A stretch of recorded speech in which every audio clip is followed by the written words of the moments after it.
Bonjour et bienvenue au live au collège aujourd'hui avec moi-même Nicolas Ray. Je suis professeur en ingénierie financière au collège MREX et je vais vous présenter les trouvailles que j'ai faites récemment par rapport au TGA, donc les valeurs des immeubles multirésidentiels, avec l'inflation et une augmentation des taux d'intérêt, parce que je sais qu'il y a plusieurs personnes qui sont extrêmement inquiets par rapport à ça. Et bien, je vais voir, est-ce qu'on a raison d'être inquiet ou on a peut-être raison de se régaler.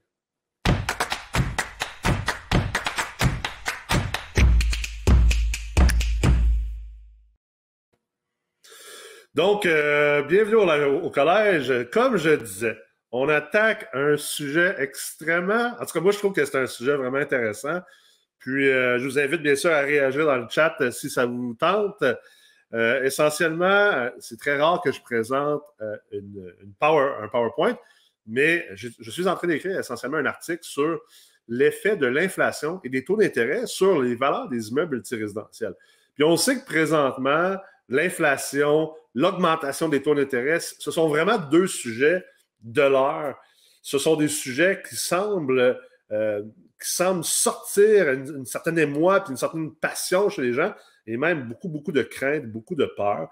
On voit également l'application de ce qu'on appelle les narrative economics, où essentiellement, on voit les médias embarqués dans une espèce de jeu de narration.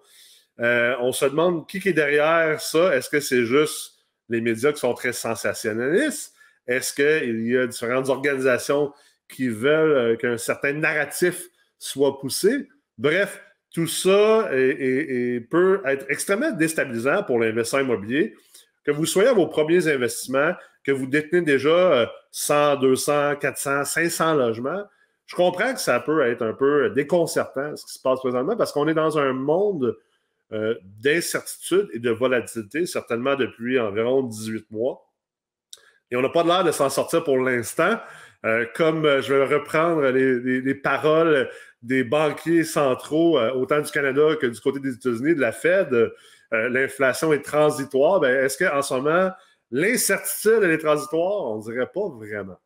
Donc, tout ça pour dire, j'avais vraiment le goût d'aller voir d'un point de vue empirique, est-ce que c'est vrai qu'on devrait avoir peur comme investisseur immobilier de l'inflation et conséquemment de l'augmentation des taux d'intérêt? Parce que généralement, puis je ne veux pas être là à vous donner un cours d'économie non plus, mais généralement, lorsqu'il y a de l'inflation, on a une tendance à voir le rendement des obligations augmenter. C'est quoi le rendement des obligations? Essentiellement, quand on achète une obligation de la Banque du Canada, par exemple, on s'attend à un certain rendement.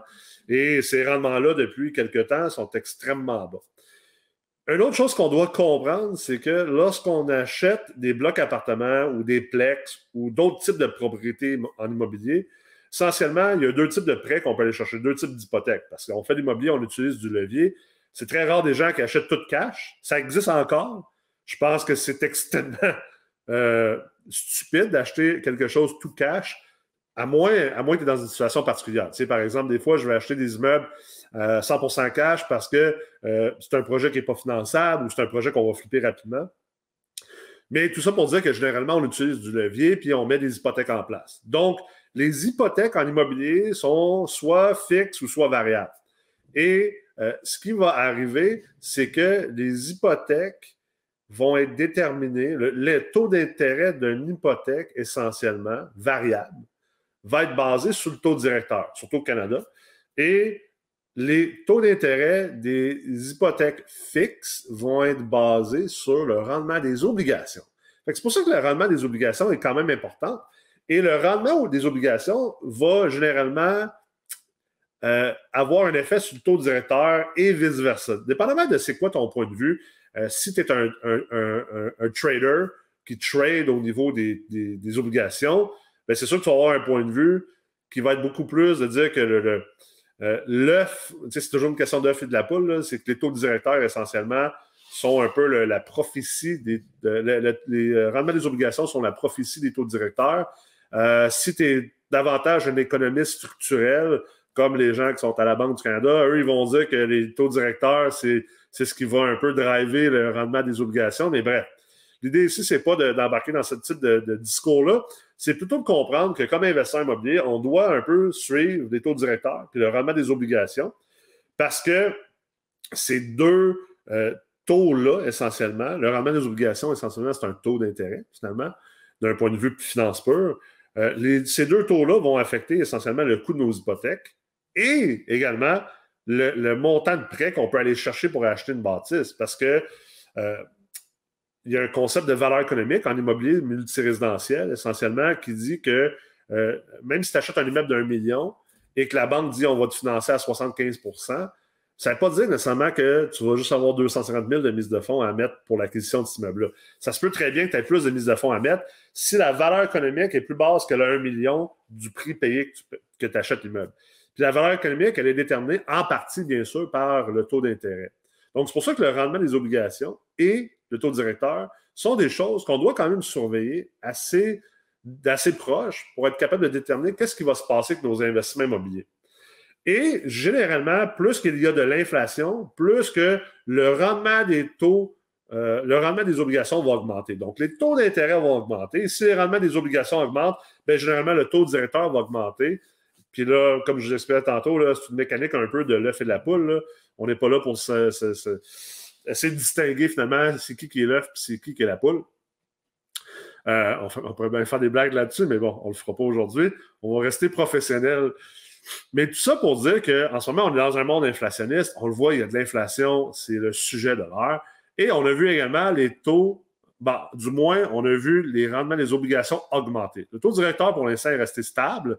Le rendement des obligations a augmenté, donc les hypothèques fixes, exemple, une hypothèque de 5 ans avec la CHL pour acheter un bloc appartement, bien, c'est sûr qu'ils ont quand même augmenté considérablement depuis 2 mois. Quoique ça reste que les taux sont historiquement bas. Mais ça reste que ça l'a augmenté, ça l'a coupé des prêts à bien du monde, puis ça fait peur à bien des investisseurs immobiliers. Mais la question, c'est est-ce que la valeur des immeubles, elle est vraiment déterminée par l'inflation puis le taux d'intérêt? Puis j'ai écrit plusieurs articles récemment, si vous allez sur le blog de MREX, mrex.co, j'ai écrit plusieurs articles là-dessus pour vous démontrer justement la relation entre les taux d'intérêt et la valeur des immeubles. Puis la valeur des immeubles, le proxy de la valeur des immeubles, c'est ce qu'on appelle le TGA, le taux global d'actualisation. Je suis vraiment désolé pour les gens qui ne savent pas c'est quoi un TGA. C'est quand même un concept qui peut être assez compliqué à comprendre, mais essentiellement, prenons le RNN, donc les revenus nets normalisés d'un immeuble, on le divise par le prix, ça va nous donner le TGA de cette vente-là. Et généralement, on sert du TGA pour faire quoi? On va prendre le TGA de tous les immeubles vendus. Donc, on divise toujours les revenus nets normalisés, donc revenus moins dépenses, divisé par le prix. Ça nous donne le TGA, c'est un pourcentage essentiellement.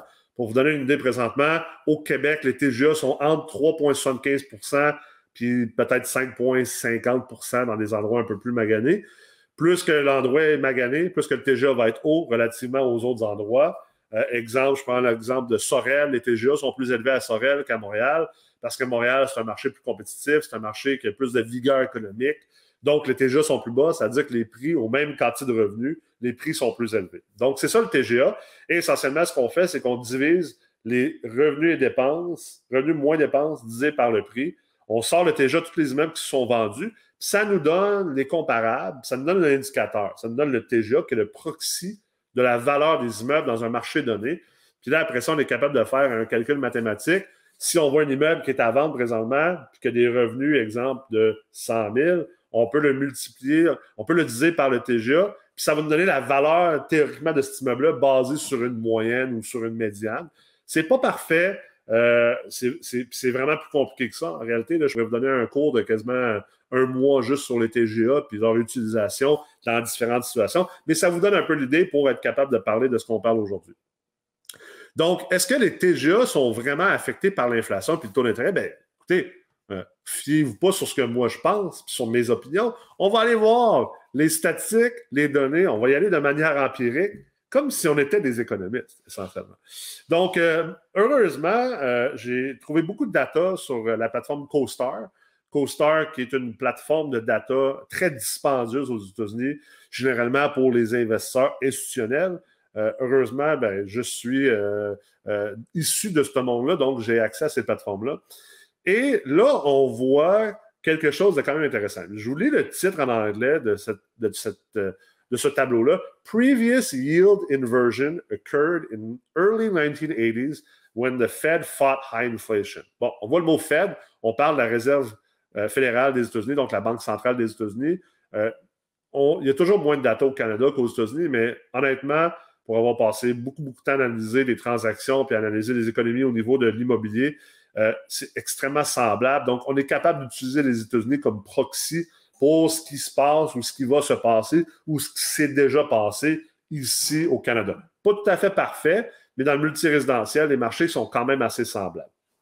Donc, essentiellement, ce que ça dit, c'est on voit ici qu'il y a déjà une inversion entre les TGA et le rendement des obligations et l'inflation. Puis, on le voit, la ligne bleue, c'est les TGA de tous les types d'actifs d'immobilier commercial. Donc, édifices à bureaux, industriels, multilogement, donc les 5 logements et plus, commercial, je pense que je l'ai dit, tour à bureau, retail, donc commerce de détail, les centres d'achat, des choses comme ça. Donc, on voit la ligne bleue essentiellement ici, la ligne bleue pâle. Donc, on était en 78 aux alentours de 8 et là, ça a descendu au fil du temps. Ça a été assez stable, après ça a descendu. Donc, c'est le TGA. Présentement, on voit le TGA est à peu près à 4 c'est assez semblable ici au Canada, au Québec, c'est assez semblable. Des immeubles optimisés, exemple à Sherbrooke, à Québec, à Montréal, ça se vend pas mal dans le 3,75 à 4,25 de TGA. Donc, on est capable de valider cette donnée-là. On voit également l'inflation d'année en année. Puis on voit, bien sûr, dans les années 80, beaucoup d'inflation. Ensuite, ça a droppé considérablement. Et là, depuis un bout de temps, là, en 2011, 2009, à présentement, l'inflation est restée dans l'espèce de fourchette là, du genre de 2-3 Et là, ça a monté présentement. Puis là, on est dans du 4 à 6 dépendamment de qui calcule. Il y a certains sites, il y a certains économistes qui diraient qu'on est même à une inflation beaucoup plus élevée. Mais on va rester avec l'inflation qui est rapportée par le gouvernement. Est-ce qu'on leur fait confiance? Ça, c'est une autre histoire. Je vous la laisse, cette décision-là. Mais essentiellement, ce qu'on sait, c'est qu'on vit beaucoup plus d'inflation présentement. L'autre chose, on voit le rendement des obligations de 10 ans. Ça, c'est les obligations américaines. Les obligations canadiennes sont assez semblables, honnêtement. On voit qu'il y a eu une divergence éventuellement. Depuis environ 20 ans, on voit que généralement, comment ça fonctionne, c'est que tu as de l'inflation. Par-dessus ça, tu as le rendement des obligations. Donc, si l'inflation est de 2 le rendement des obligations est de 3 les TGA vont peut-être être de 4 ou de 5 Donc, généralement, un est bâti par-dessus l'autre. Puis dans le Centre d'ingénierie financière, d'ailleurs, on passe une bonne partie du cours à vous enseigner justement les relations entre les TGA, les rendements des obligations. Ici, au Canada, on a quelque chose qui s'appelle les CMB, donc les Canadian Mortgage Bonds, les obligations hypothécaires canadiennes. Et par-dessus ça est bâti essentiellement le marché des taux d'intérêt fixes en multirésidentiel et en immobilier commercial. Mais on voit que durant la période d'inflation extrêmement élevée des années fin 70-80, on voit qu'il y a eu une divergence. C'est-à-dire que l'inflation a monté plus haut que les TGA. Donc, on le voit ici en 81, on avait une inflation à 14 Les rendements des obligations ont monté à 12, 13, puis ensuite ont monté à 16 en réponse à cette inflation-là.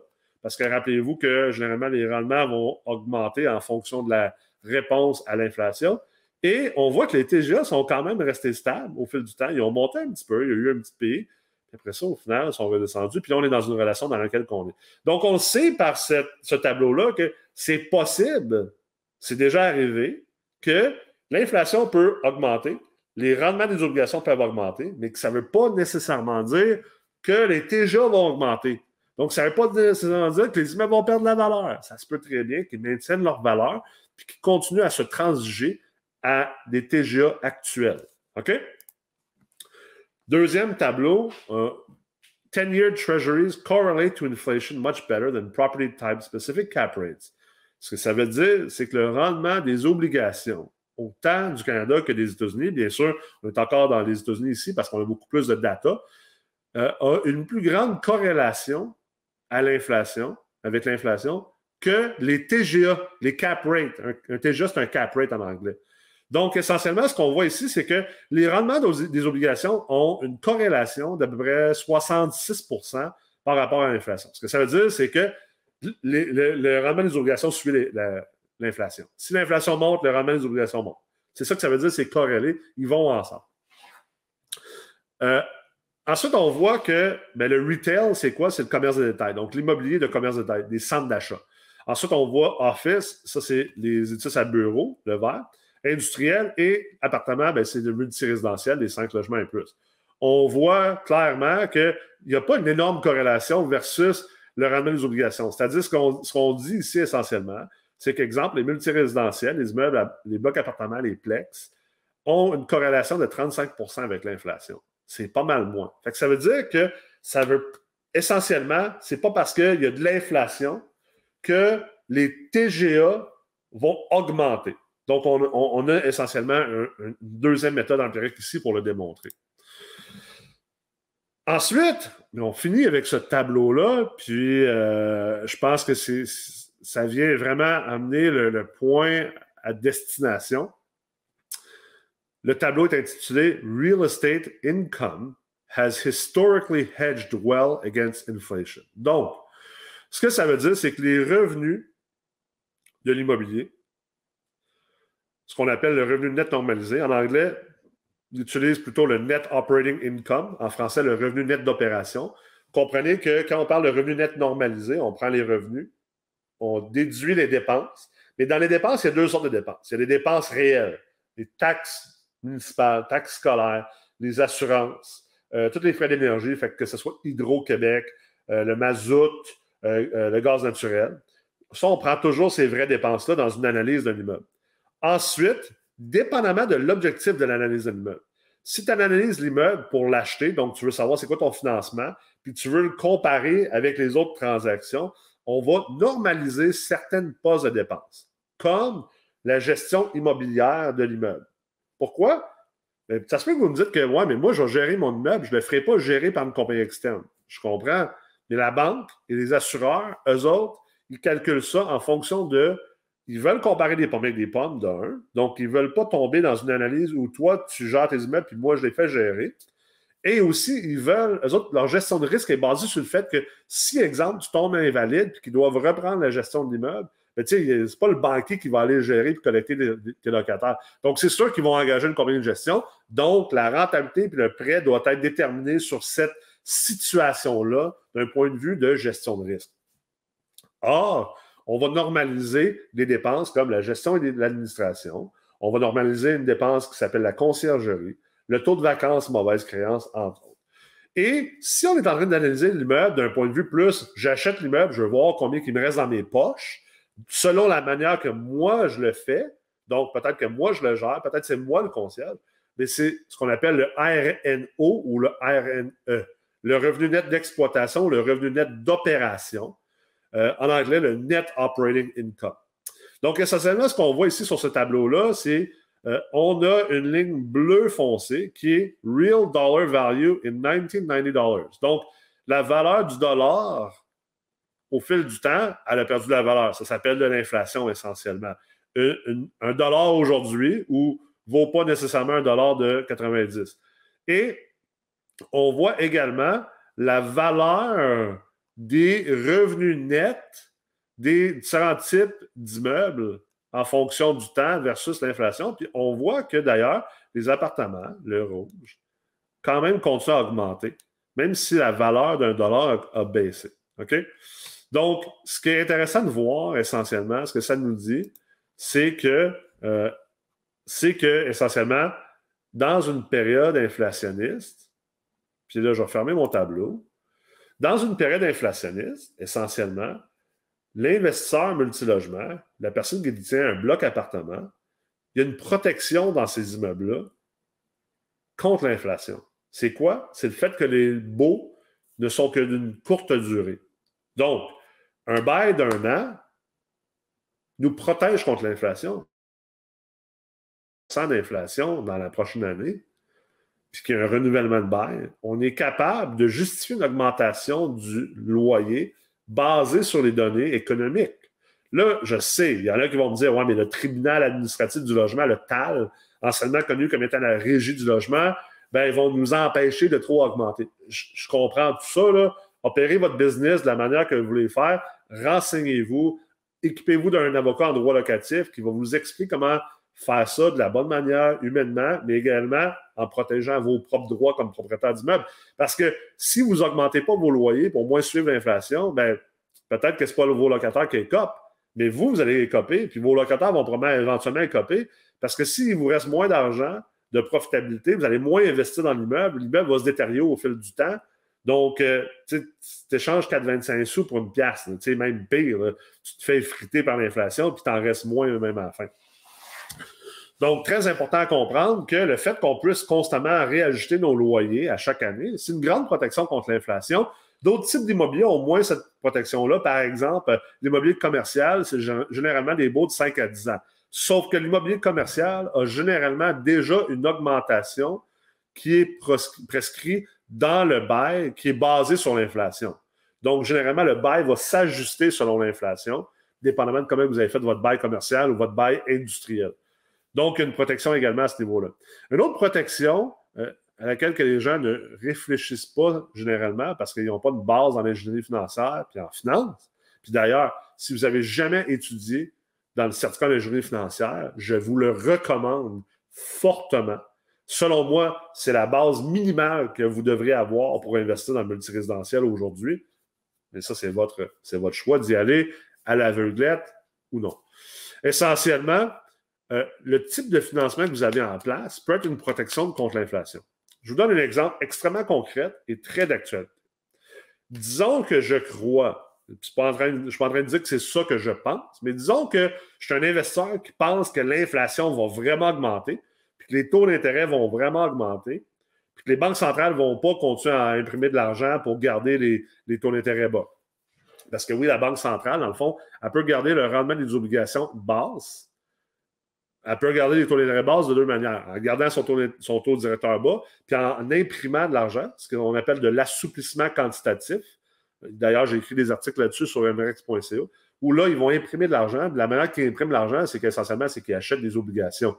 Donc, en achetant des obligations, c'est une question d'offre et de demande, économie 101, bien, le rendement, essentiellement, de ces obligations-là va descendre. Parce que essentiellement, le prix augmente parce qu'il y a plus de gens qui veulent acheter des obligations.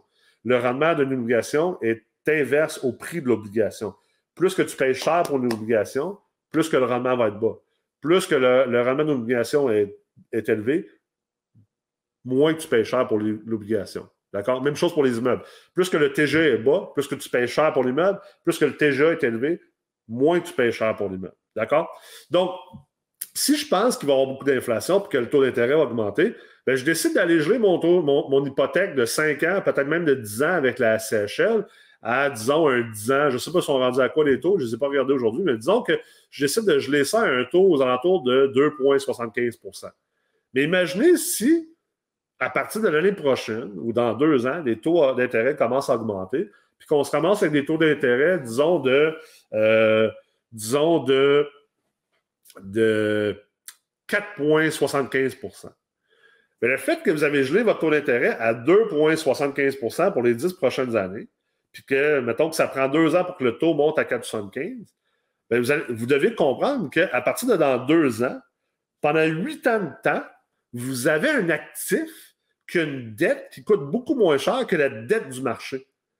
Fait que même si votre immeuble perdait un peu de valeur, que les TGA augmentaient un petit peu dans le marché, mais réellement, vous pourriez quand même vendre votre immeuble à un meilleur TGA si vous offrez d'assumer cette hypothèque-là, parce que cette hypothèque-là, elle coûte moins cher que toutes les hypothèques que l'acheteur pourrait aller chercher sur le marché actuel, parce que les taux d'intérêt ont augmenté. Donc, c'est une protection contre l'inflation indirectement.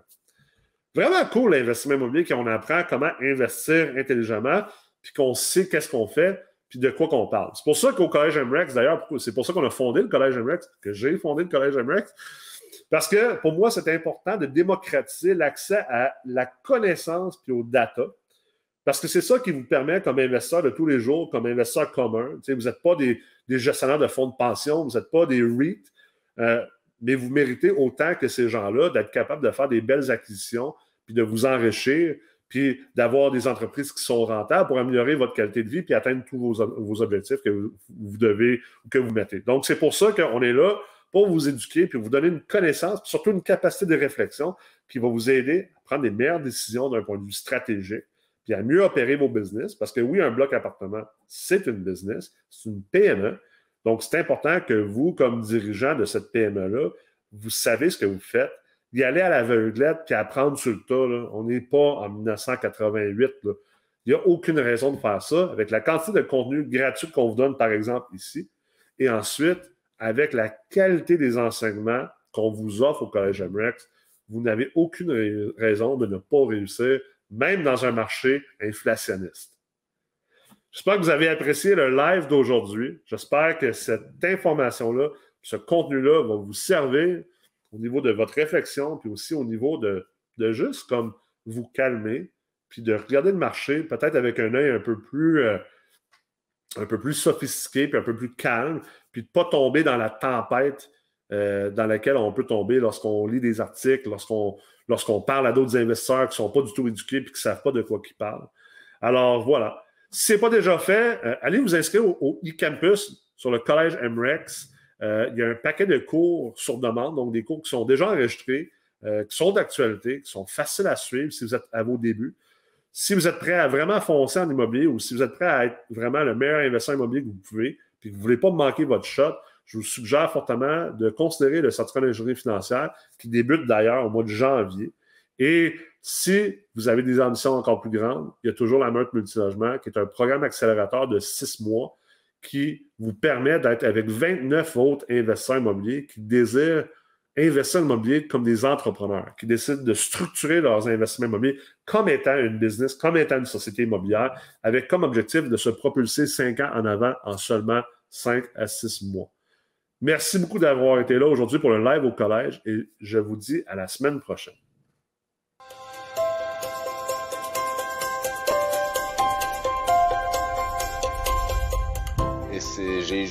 À partir du moment où j'ai eu connaissance des MREX et je me suis inscrit au CMFE, vraiment c'était la formation la plus complète et la plus enrichissante que j'ai eue à ce niveau-là. Avant, j'avais des conseils de mon oncle, si on veut.